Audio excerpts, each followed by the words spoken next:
So your official title at the Academy is Education and Welfare Officer, Yeah. and you work closely with Phil. Clive, thanks for seeing us. So your official title at the Academy is Education and Welfare Officer, Yeah. and you work closely with Phil. Yeah. What exactly does your job entail? Okay, broadly speaking, it's looking after the education programme for under 18s. When they're scholars, they have to do an advanced apprenticeship in sport and excellence. So it comes with that. They do a BTEC and an MVQ level 3. So obviously a big part of that is that they're learning like the theory behind their career. So if you're going to be a plumber or a builder or a nurse or anything, you need to learn the theory. So that's the emphasis behind it. Also, it gives them. I want to look at it as a plan B. They'll think it's a plan B, but it's a second career option when the career finishes. So as we know, bizarrely enough, the average lifespan of Premier League players about 8-9 years. I was staggered when I heard that. So it's but if you just say that the average player say plays for like 10-12 years, say, they still need a second career option. So I suppose it just limits them to a certain extent, because even though we'll get into university, they'll only get into university on a sports degree. So really what we're setting up is a career in sports. But when most of them play football all their life and know none better, it's a good option. So that's one part of it.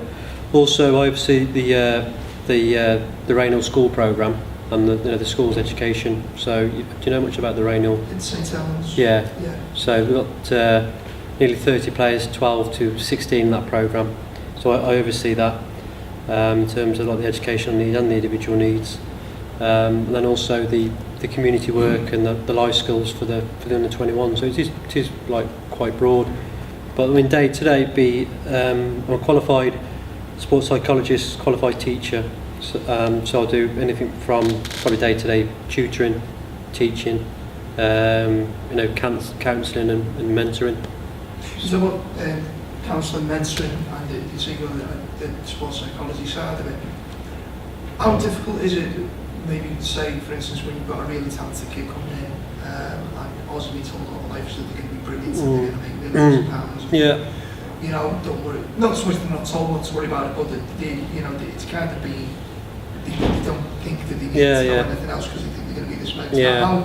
How difficult is it sometimes to get through to the kids like that? It is difficult. Actually, there is such a thing as real life. Yeah. This may not work for you. Yeah, that's a big emphasis on the community work, that we get them out there into the community, and they're doing, they're seeing the reality of what life's all about. So we take them to homeless shelters, we take them to our day hospital. So that's real life issues for me. I think if we don't, we give them a false perspective of what life's about, what football's about, because football's not all about obviously the glory. It's hard to get to the top. There's a lot of setbacks and a lot of disappointments on the way. And to get back to the question, the best players I've worked with are very, very level-headed. And if you're level-headed, normally you're focused on what you need to be doing every day to improve in training. But it can be difficult. I think the lads who think like they've just perceived themselves to be very good, technically and maybe say tactically, will probably be the ones who maybe don't work as hard in training sometimes. So there's definitely that challenge, but they just need to make sure, again, like any player, we've got the right support and guidance around them, just to say, well, do you think that training session today was good enough? Did you think yourself, did yourself justice? So it's just ongoing support. So they're always focused on the most important thing each day, is getting the most that they can at the training session. Because I did my master's thesis on mental toughness, and I asked all the coaches who work with, Gerard, Carragher, Michael Owen, and Mano and Fowler, all the players that we've produced, and they all said the same things, that they were always focused on development. You talk about the elite players, and obviously now we're in the summer. There was an instance early this season with Suarez, and you talk about the elite players, and you talk about that kind of mindset. I mean, do you find that the best players do tread that fine line sometimes? Yeah, no, I think that's a valid point. I think with Suarez, he's very passionate. He's got a winning mentality. And he's just he's a fighter, isn't he? Culturally, he just comes from a background where he's having to fight to get where he wants to be in life, and I think he's just got a great passion for football. Well, I would agree with that. I heard a great quote at Senmar recently in Psychology of Football, where Arsene Wenger said, to progress as a player, as a person, you need to be on the edge of mental and physical, like almost breakdown every day, on the edge. and I think I can relate to that. So yeah, I would agree. There is that fine line, and again, the players I've worked with certainly here, I've probably got that in them. Yeah, I mean, it's often the lazy journalism behind it is that, you know, Wolfie took that out of his game. Yeah. I mean, from someone who's actually qualified to comment on it, do you think that's true, or do you think that you can maybe condition certain aspects of a player? Yeah, I think you can definitely condition it. I think the players just need to understand of, like, you know, what they can control on a football pitch. A lot of the players I work with, they tend to like blame other things, and it's the referee or it's the coach, when really the responsibility lies with them. They're in control at any given situation. So do a lot of work with. I mean, I call them critical incidences. Okay, so I'll speak to a player one-to-one. Tell me how you typically react. I mean, I know because I watch the games when the referee makes a bad decision, or your teammate makes a bad pass, or the coach shouts something that you disagree with, any kind of setback. How do you typically react in those situations? Are you in control? Can you do better?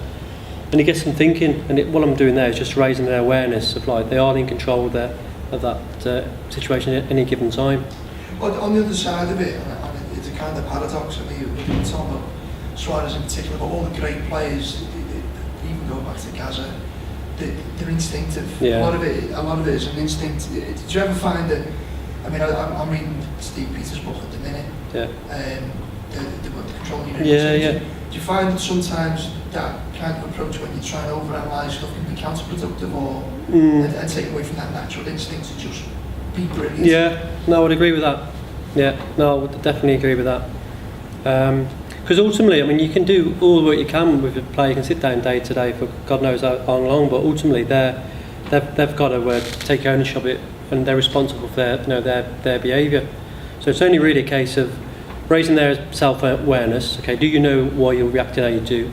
And then, like, educating them on the right way to do it, and then hopefully, over time they come to understand and improve that aspect. But the psychological element is the same for me as tactical, physical, technical. It's something you've got to work at day to day to improve. I've just spoke to a player earlier on communicating. He's an under 12 who's he's a great communicator. He's plays centre half. So obviously then we've got to maximise that strength and develop his communication skills, because he's got potential. He's going to be the leader. So I'm speaking to him like, okay, where can we improve that? Are you doing it in training? Are you talking to your teammates? Are you setting yourself daily targets?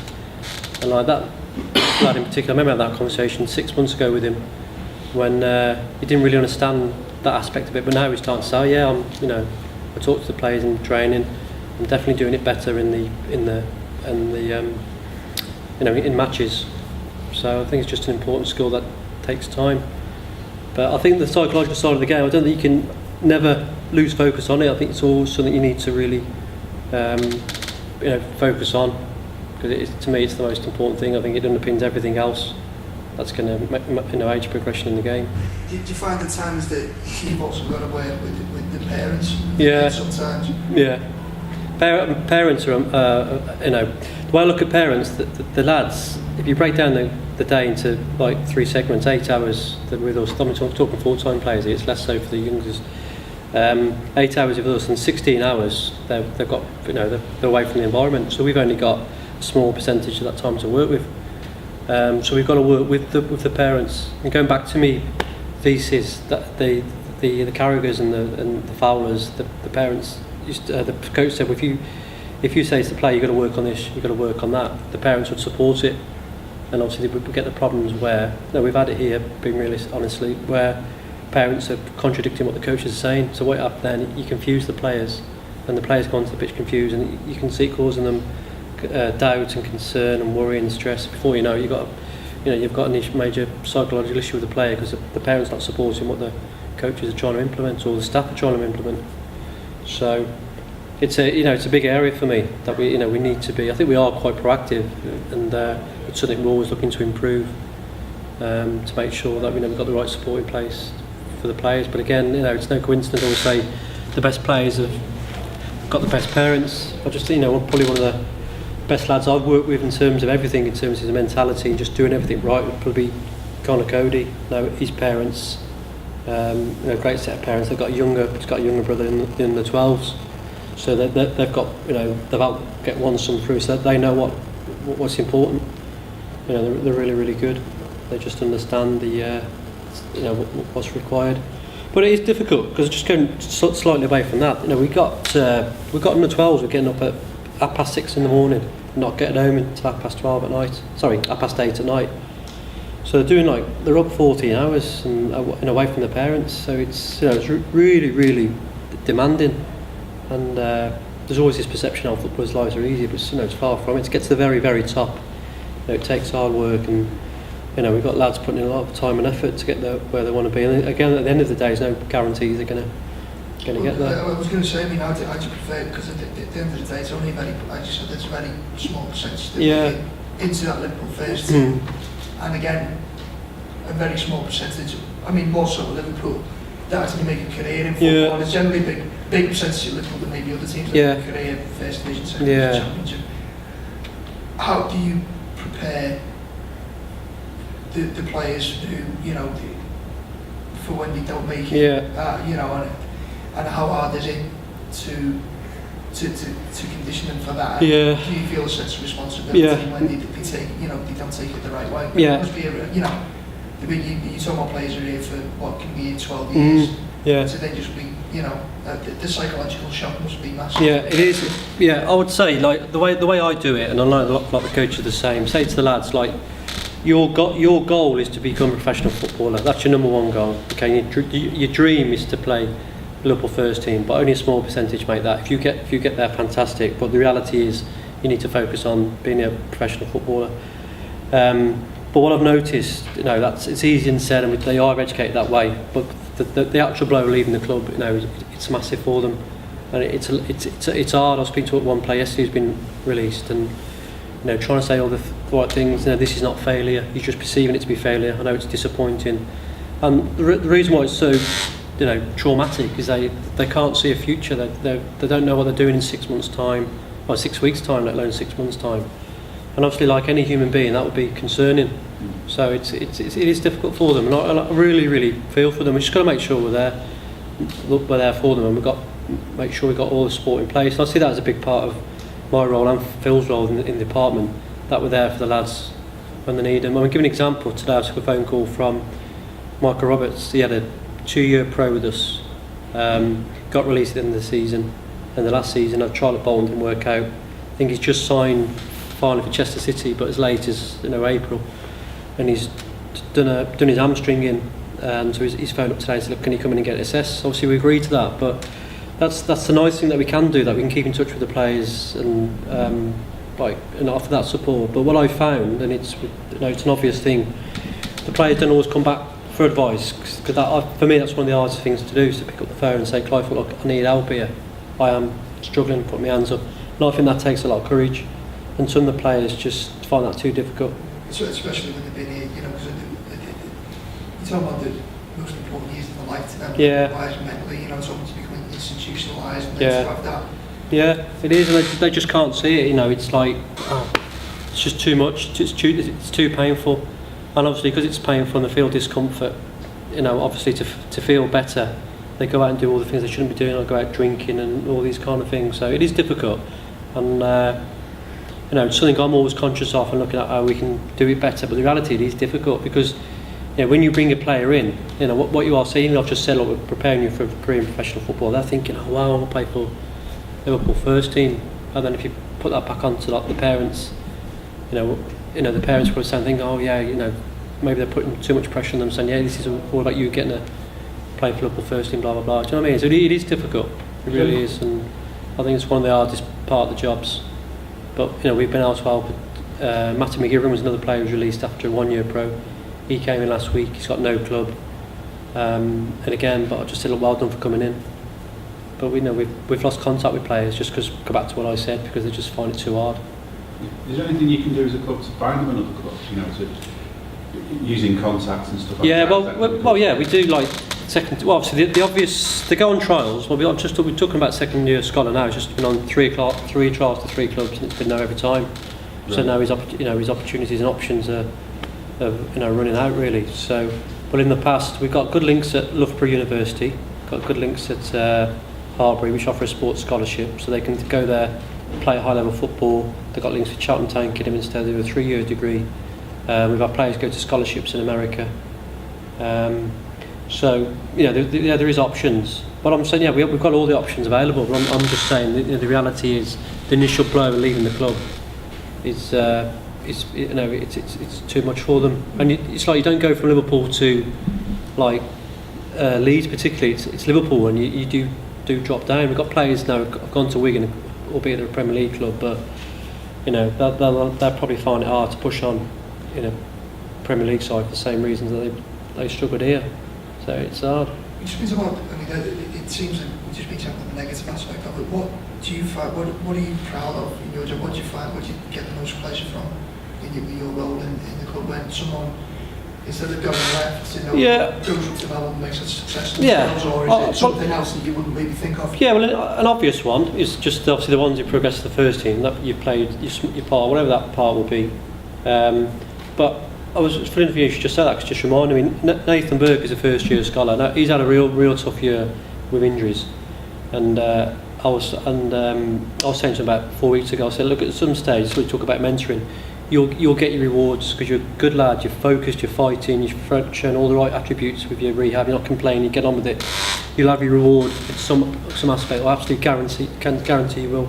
And then Friday night he comes on a sub at Stamford Bridge in the Youth Cup, and you could just see, you didn't have to say anything, the smile on his face.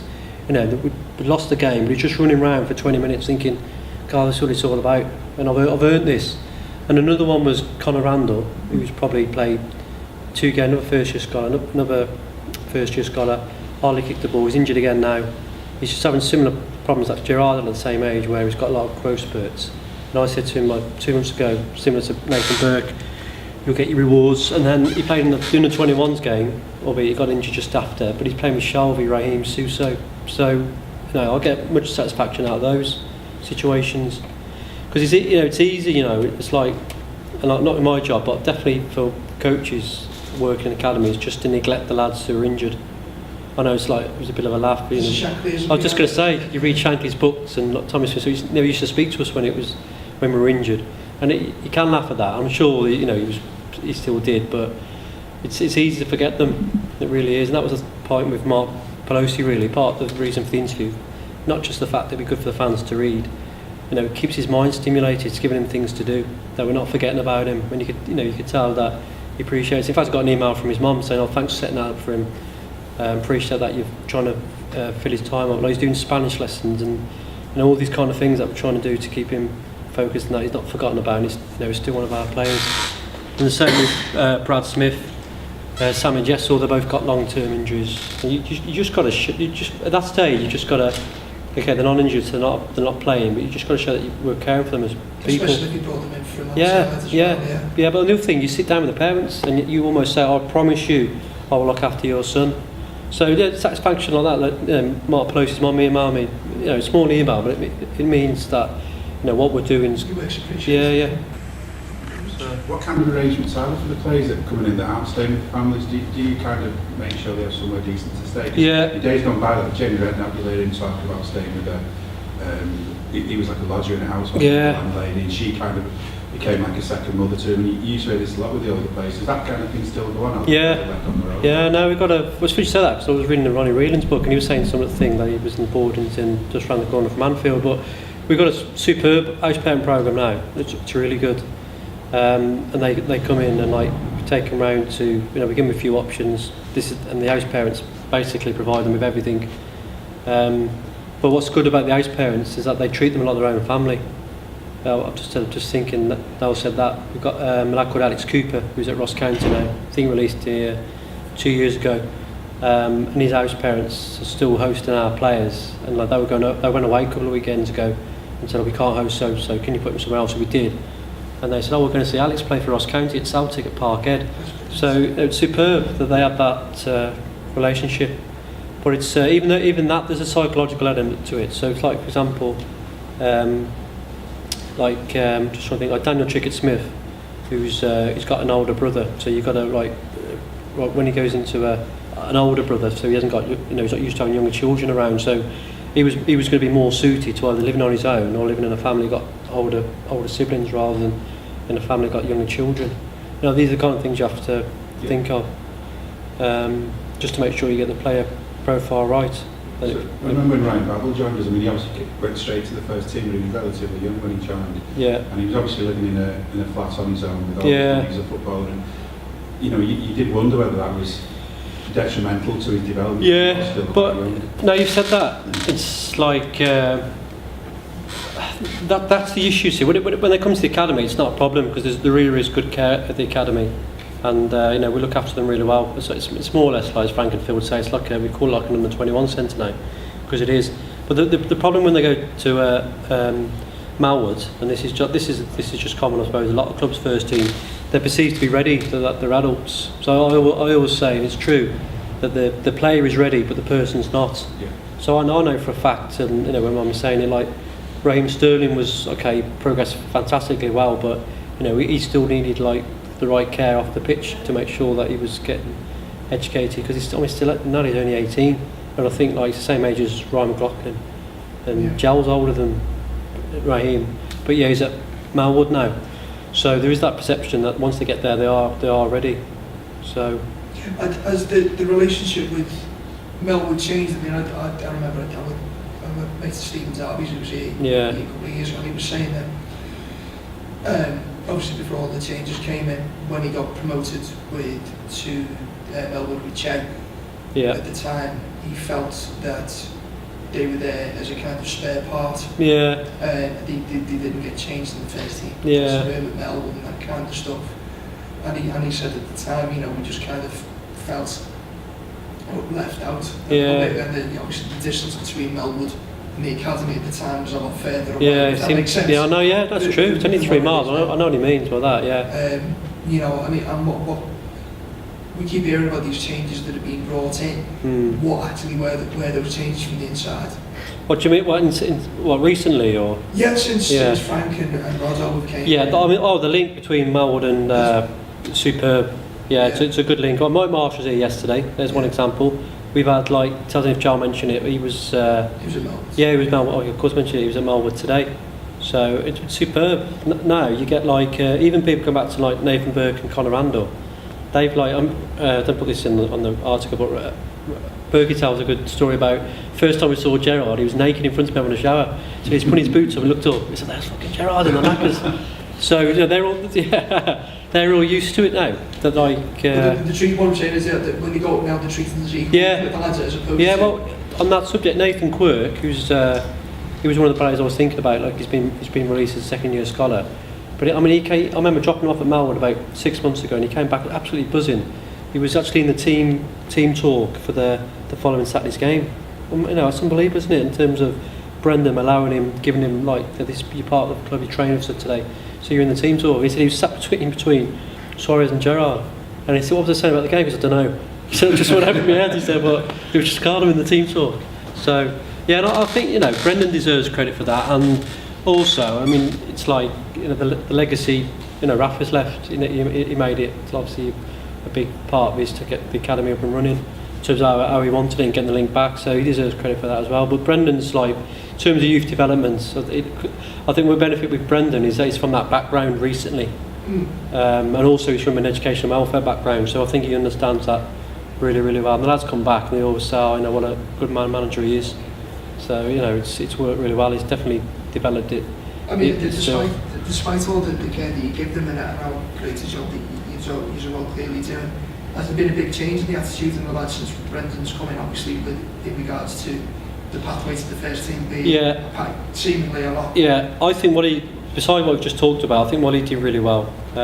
We had an academy day, I don't know if you know about it, a few months ago, when all the first team squad come down here, and we've been pushing this for a few years, to be honest, and for it to happen was fantastic. So I just said, as part of the planning, I think it would be good to have 2 players to talk to the 18s and 21s and do a Q&A, but not on what's it like to score in front of the cup or play for Liverpool, because they're not going to learn anything from that. Ask for Lucas and Henderson, to ask them 2 players, what is it like when the crowd are getting on your back? How do you react? What it's like when you have these setbacks? What keeps you going? And Brendan read it and he said, "No, I'll do that. I want to speak to the 18s and 21s." And he come across, I remember sat there and he was sat here and he had a few points on a flick chart and he just talked for an hour and it was really, really good advice. And just come out there, I think you can see why he's done so well, you know, because he's only young himself, isn't he, to get the first team manager's job. But it was just good, and you could just see the lads asking questions, and it was just really a good way of getting what he wants over to them. And I remember him saying, like, none of you are Liverpool players, and there was a quietness across the room. He said, Santo's played for the first team yet, and no one had. Oh no, Morgo was in there. So he said, you're not a Liverpool player until you play for the first team. And it goes back to what I was saying earlier about, you know, you're preparing for a career in professional football. So it was good. It was just a good way of, like, everything we do for lads here. I said to Phil after, it was just reinforcing what we're trying to instill, the mindset was trying to instill in the players. So it was good. When players do go to Mount, how much of that comes from Brendan Rodgers saying, I want to try this player, and how much of that is for the academy saying you could do that? No, I think because what he did well, obviously, I mean, you say it's a no-brainer, it's a bit of a cliche, but he took Marsh up there. Marsh got the inside knowledge from the academy, so when he says to Marsh, we need a left back today, you just say, oh, Alex O'Hanlon or Joe Maguire. So I'll be on the phone to Frank and just say, we need these two lads up for training. So yeah, I don't know, I mean, the Dorjan went today, Joe, not sure else, but 5 or 6 went today.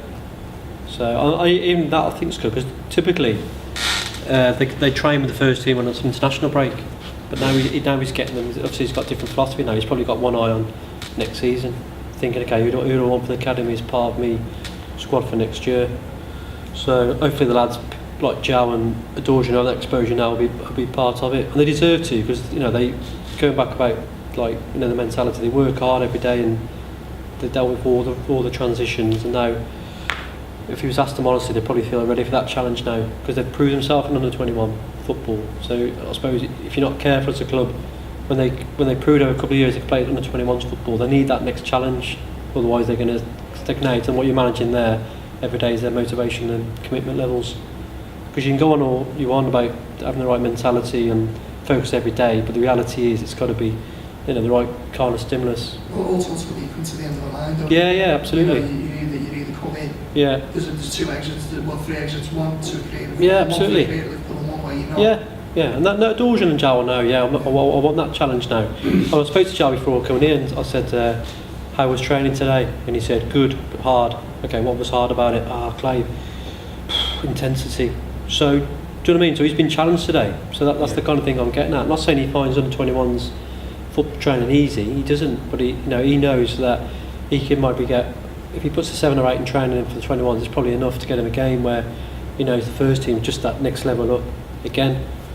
So that's the kind of thing, obviously, not so much for me to manage, but obviously that's the coaches to think, well, okay, are they at the right challenge? Because obviously I'm not a coach, they're the coaches in terms of, you know, their development.